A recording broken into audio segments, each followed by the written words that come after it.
Hoover faced 3 major illnesses during the last 2 years of his life, including an August 1962 operation in which a growth on his large intestine was removed. He died in New York City on October 20, 1964, following massive internal bleeding. Though Hoover's last spoken words are unknown, his last known written words were a get well message to his friend Harry Truman, 6 days before his death. After he heard that Truman had sustained injuries from slipping in a bathroom, bathtubs are a menace to ex-presidents, for as you may recall, a bathtub rose up and fractured my vertebrae when I was in Venezuela on your world famine mission in 1946. My warmest sympathy and best wishes for your recovery. 2 months earlier, on August 10, Hoover reached the age of 90, only the second U.S. president to do so.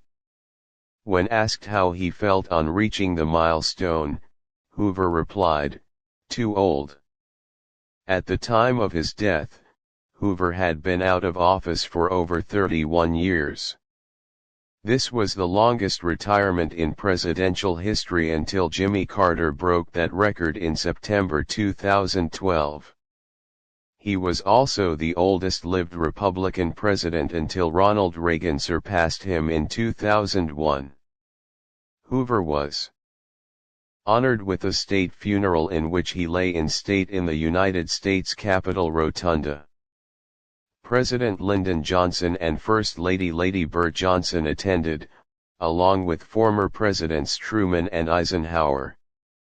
Then, on October 25, he was buried in West Branch, Iowa, near his presidential library and birthplace on the grounds of the Herbert Hoover National Historic Site. Afterwards, Hoover's wife, Lou Henry Hoover, who had been buried in Palo Alto, California, following her death in 1944, was reinterred beside him. Hoover was the last surviving member of the Harding and Coolidge cabinets.